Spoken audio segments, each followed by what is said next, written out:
Chicos del cuarto Pablo de Roca, ¿cómo están? Espero que se encuentren todos súper bien.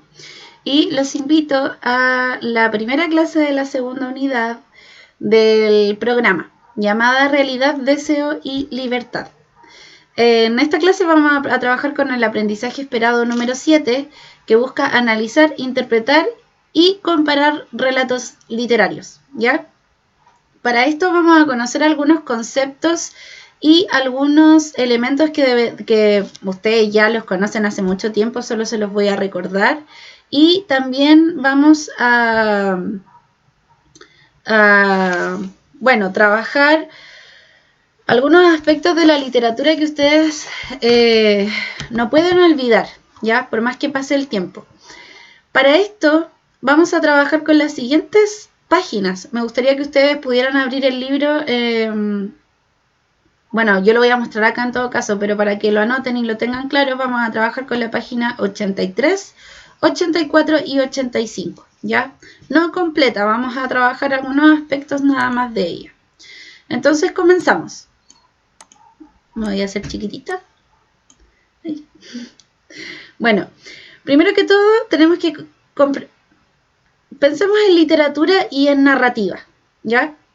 Y para esto, ya estando en literatura, narrativa, vamos a pensar en el narrador, ¿ya? En el narrador y los cambios que ha sufrido el narrador a partir de los cambios generacionales de la literatura, ¿ya? Ustedes saben que así como ha ido cambiando la música, ha ido cambiando el arte, la literatura también, ¿ya? Por lo tanto, nosotros hoy día vamos a conocer cómo evidenciar esos cambios que ha sufrido uno de los elementos más importantes de la literatura, que es el narrador, ¿ya? Bueno, de la literatura narrativa. Entonces, la idea, yo les voy a ir mencionando algunos aspectos importantes de esta página. La idea es que ustedes vayan tomando apuntes y vayan solamente salvando lo más relevante, ¿ya? Lo principal de acá es que la literatura contemporánea, o sea, la de ahora, la del siglo XXI, a partir ya de la del siglo XX, presenta diferentes cambios. Entre esos, el peso y el trabajo que se le hace al narrador, ¿ya? La literatura contemporánea presenta una serie de innovaciones formales y temáticas, ¿ya? En esta oportunidad conoceremos el rol del narrador, lo mismo que les mencioné. En la narrativa realista del siglo XIX, predomina el narrador omnisciente, ajeno a la historia y cuyo conocimiento de los hechos y de la psicología de los personajes era total. Tenía el dominio de la historia, la que se estructuraba con un principio, un desarrollo y un final claramente definidos. El narrador omnisciente mostraba exclusivamente su punto de vista, explicaba y daba respuesta a las posibles preguntas del lector. Chiquillos, este narrador clásico del siglo XIX es conocido por llevar, lo voy a decir de esta forma, por llevar de la mano al lector, ¿ya? ¿A qué me refiero? Que el narrador ayudaba al lector en todo su camino literario, ¿ya? En las 250 páginas que dura el libro, el narrador tomó y lo llevó al final de la historia, desde el inicio hasta el final, ¿ya? Sin dejarle ningún vacío,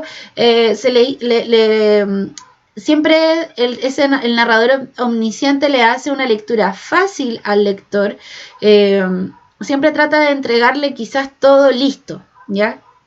Desde el inicio al final.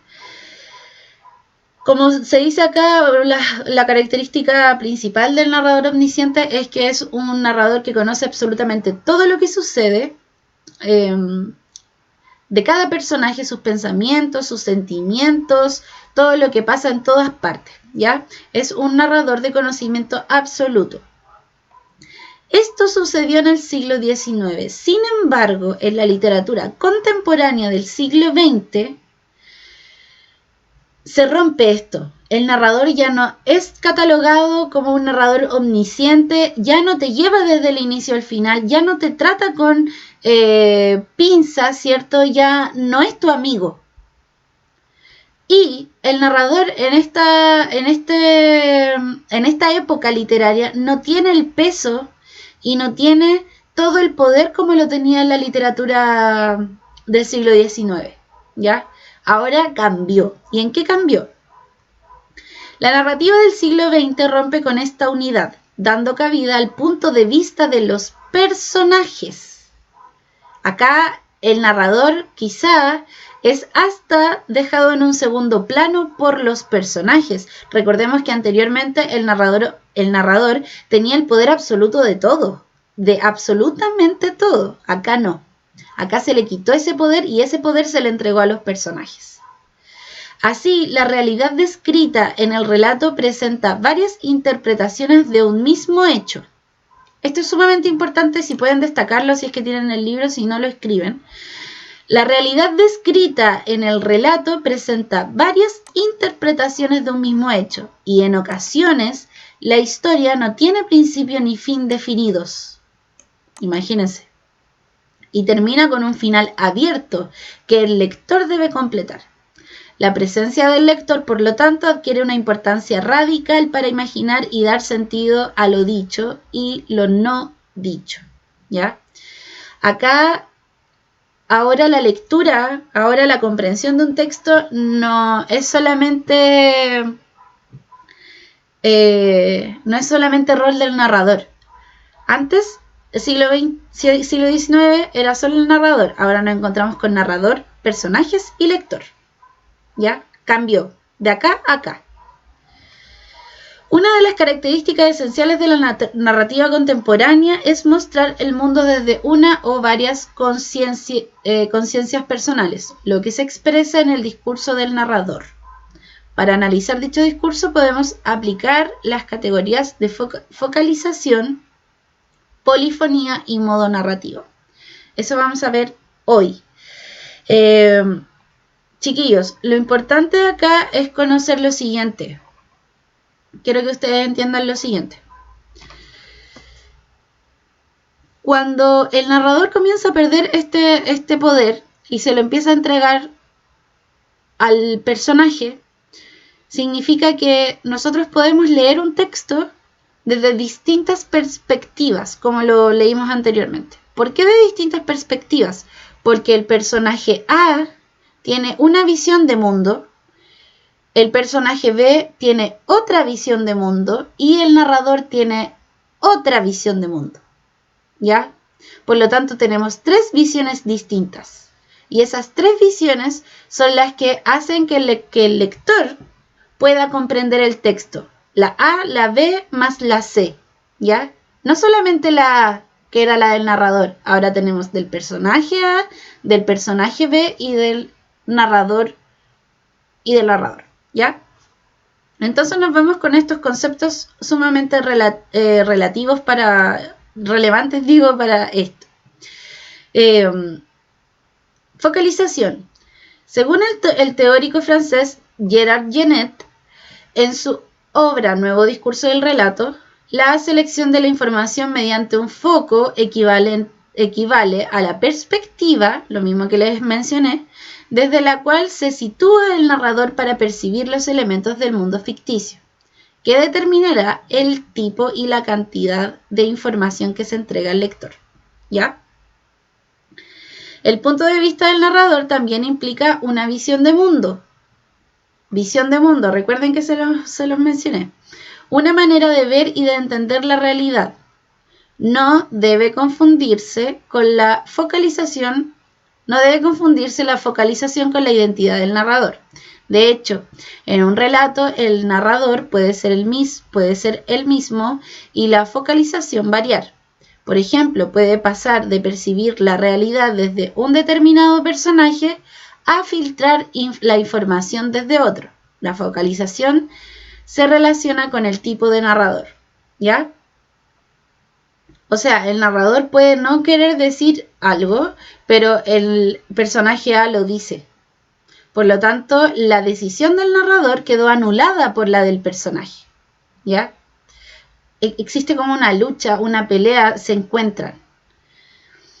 Aquí este es un esquema bien básico que vamos a desarrollar más adelante.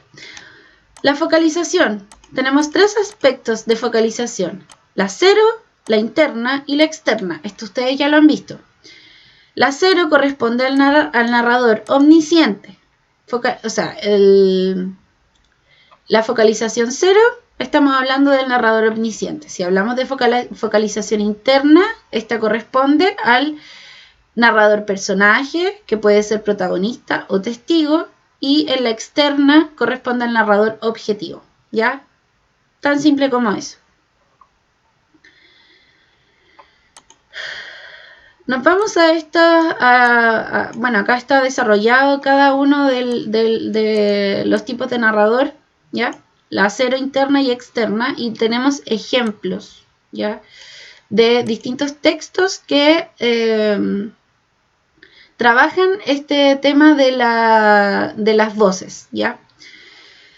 La focalización cero, de tipo de narrador omnisciente. Conoce no solo los acontecimientos, sino que puede entrar en los pensamientos y sentimientos de los más íntimos de los personajes, ya lo sabemos. El narrador dice más de lo que pueda saber ninguno de los personajes, también lo sabemos, y está fuera de la historia, y observa como si fuera Dios, entre comillas, el mundo de la narración. Ya, omnisciente, sabe absolutamente todo. Esto nosotros ya lo sabemos. Por ejemplo, triste y silencioso. Raskolnikov bajó la cabeza, reflexionó largamente y al fin sonrió de nuevo, pero con una sonrisa dulce y melancólica. Fyodor Dostoyevsky, Crimen y Castigo. ¿Por qué? Sabemos que en este ejemplo pertenece al narrador de tipo omnisciente, porque dice triste y triste. Silencioso, cualquier persona puede observarlo, ¿cierto? Él no está emitiendo ningún sonido, por lo tanto está en silencio. Pero está triste y reflexionó. ¿Ya? Si yo no fuese omnisciente, lo único que podría ver es que Raskolnikov está silencioso y que luego de harto rato sonrió. ¿Ya? Pero acá yo sé que él está triste y que reflexionó. Bueno. En la focalización interna, personaje, tipo de narrador personaje, está situado dentro del mundo narrado, participa en la historia, tiene un grado de conocimiento restringido y la información que entrega está determinada por su forma y capacidad para percibir y entender la realidad. Puede ser protagonista cuando narra su propia historia y todas las acciones giran en torno a él, o testigo cuando narra la historia de otro en la que él cumple un rol secundario. ¿Ya? Esto también lo sabemos de memoria, está acá en el mapa, lo pueden anotar en el mapa, quedaría perfecto.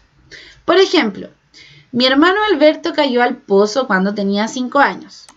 Fue una de esas tragedias familiares que solo alivian el tiempo y la circunstancia de la familia numerosa. Dice mi hermano, ¿cierto? Está hablando en primera persona, por lo tanto sabemos de inmediato que es un narrador personaje. Focalización externa, tipo de narrador objetivo. Percibe la historia desde fuera del mundo narrado, fuera, él no está dentro. Al igual que el narrador omnisciente, pero a diferencia de él, su perspectiva excluye toda información sobre lo que piensan o sienten los personajes. Se limita a describir los fenómenos percibidos en sus aspectos exteriores, acontecimientos, espacio físico, entre otros, y no es capaz de interpretarlos, ¿ya? Él no contestó. Entraron en el bar. Él pidió un whisky con agua. Ella pidió un whisky con agua. Él la miró. Ella tenía un gorro de terciopelo negro apretándole la cabeza pequeña. ¿Ya?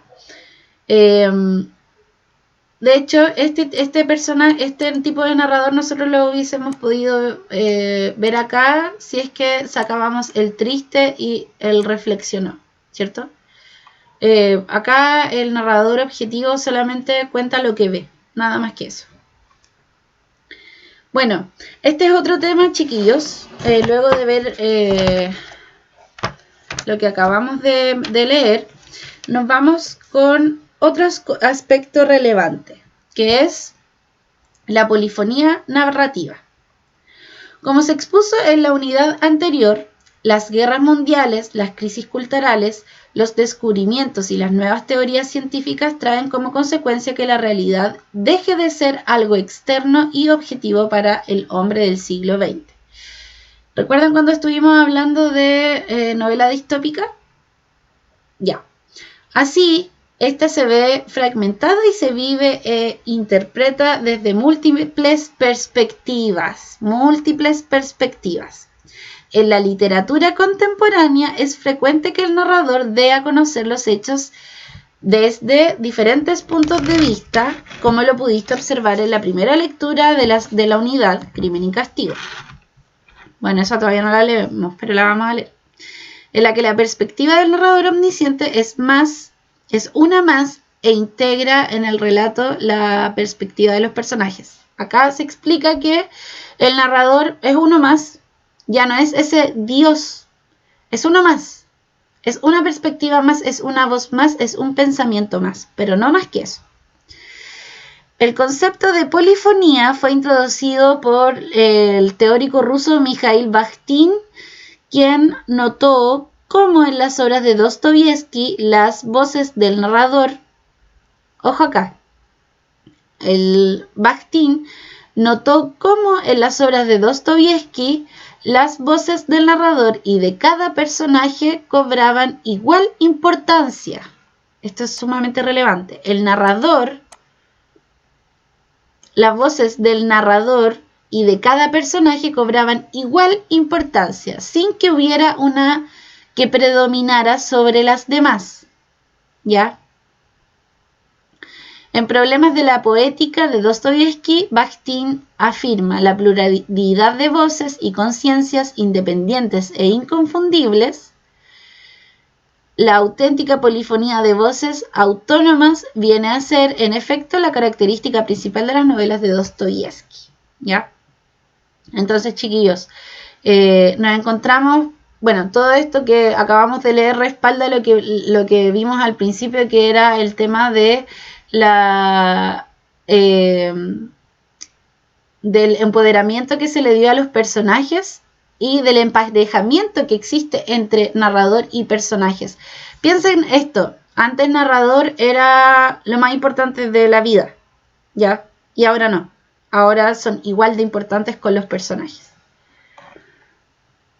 Así nos abrimos puerta al modo narrativo, que es el último concepto que vamos a ver. El modo narrativo corresponde a la distancia. Recuerden que estamos hablando todo en pos del narrador. Todo esto es solamente narrador, ¿ya? El modo narrativo corresponde a la distancia con que se ubica el narrador respecto del relato. El relato, narrador. El relato está acá, el relato está acá o el relato está allá. ¿Ok? Es decir, el lugar desde donde percibe el mundo ficticio. El modo narrativo da lugar a los estilos narrativos que se describen a continuación. Los estilos. Esto es lo que vamos a ver ahora, los estilos narrativos, ¿ya? Fíjate en el estilo indirecto libre, que es una innovación de la literatura contemporánea. Recuerden que estamos basándonos en las nuevas características que trae la literatura contemporánea. Y eso es clásico de lo indirecto libre. Entonces, estilo directo. Nos encontramos con tres tipos de estilo: directo, indirecto e indirecto libre, ¿ya? En el estilo directo, el narrador reproduce literalmente lo que dice el personaje e interviene solo para estructurarlo en párrafos, con comillas, rayas u otros signos de puntuación. En ocasiones, anuncia o describe el discurso del personaje mediante verbos de diversos tipos de lengua: decir, contar, gritar, reprochar. De pensamiento, pensar, opinar, creer. de recepción, de percepción, oír, notar y de entendimiento, ¿ya? Por ejemplo, en Dostoyevsky también. No me hace falta, dijo, sin siquiera pensar en fingir ante Porfiri. No vale la pena, no me hace falta su indulgencia, ¿ya? Esto que dice el narrador, recuerden que esto lo está diciendo un personaje. Eso lo está mencionando un personaje. Esto, que va entre guiones, ¿cierto? Lo menciona el narrador. ¿Para qué? Para intervenir y estructurar lo que se está diciendo, ¿ya? Él está describiendo cómo está el personaje que está hablando, ¿ya? Ese es el estilo directo. Si nos vamos al estilo indirecto, que explica lo siguiente: el narrador reproduce con su propia voz el discurso interno o externo de un personaje. Frecuentemente se introduce dicha reproducción con la conjunción que. En el relato, por lo tanto, la voz del personaje no se diferencia de la voz del narrador. Acá tenemos otra forma de conocer diferenciar el directo con el indirecto. En el directo, digo, el narrador le entrega el poder al personaje para que pueda decir algo. No me hace falta. Eso lo dice el personaje, tal cual. Y se diferencia cuando habla el personaje a lo que dice el narrador, ¿ya? Yo, narrador, le entrego el poder a mi personaje para que diga no me hace falta. Sin embargo, en el estilo indirecto, yo, narrador, no le entrego el poder a un personaje para que hable. Yo lo digo por él. Como cuando las mamás dicen cosas por nosotros antes de que nosotros podamos responder. Bueno, este es el caso. El narrador no le entrega el poder al personaje, por lo tanto, él lo dice por el personaje. Cuando regresé a la oficina, vi sobre mi escritorio una nota del propietario. La abrí con mano temblorosa. Allí me informaba que había denunciado el caso a la policía y que Bartleby había sido llevado a la cárcel. ¿Ya? En el indirecto libre, que es una, como mencionaban acá, es un modo, es un estilo que innovó la literatura contemporánea. Dice lo siguiente: es una variante contemporánea del estilo indirecto, ¿ya? Es una variante del estilo indirecto del que vimos antes.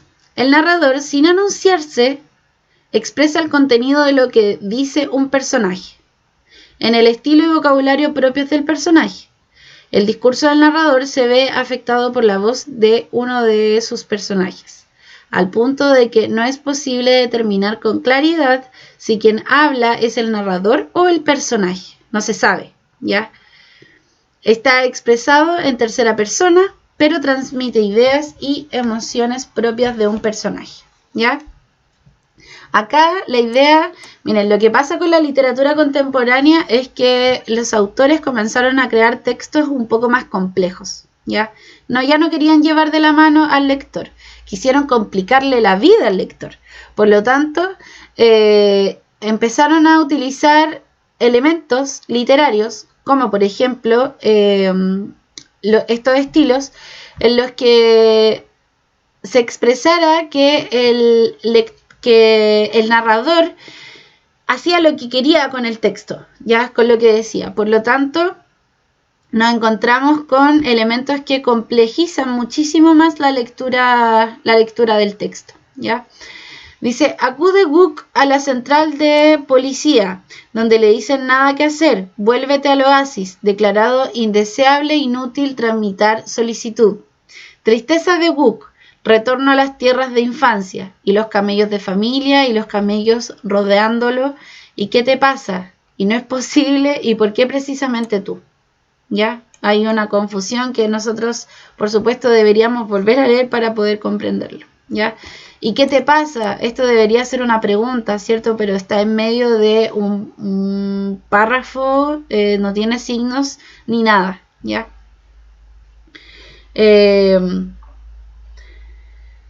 Ya, chicos, entonces,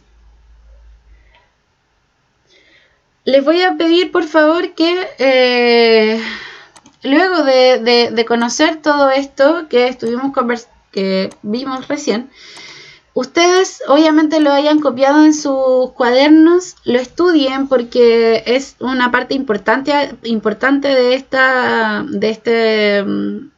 unidad. La literatura fue cambiando igual que muchas expresiones culturales, así que es necesario que ustedes la vayan conociendo para abrir un poco más sus mentes al tema literario. Como actividad para esta clase les voy a dejar la siguiente, ¿ya? Lee el siguiente fragmento de la novela Pedro Páramo del escritor Juan Rulfo y luego comenta con tu compañero. Obviamente lo van a pensar solamente ustedes las preguntas que se presentan a continuación, ¿ya? Este es el texto, mini texto, y estas son las preguntas. Estas preguntas ustedes tienen que contestarlas y es la actividad de la clase de hoy. Espero que les haya quedado claro. Si es que tienen alguna duda, por supuesto pueden preguntarme. Espero que tengan un buen fin de semana. Cuídense mucho. Adiós.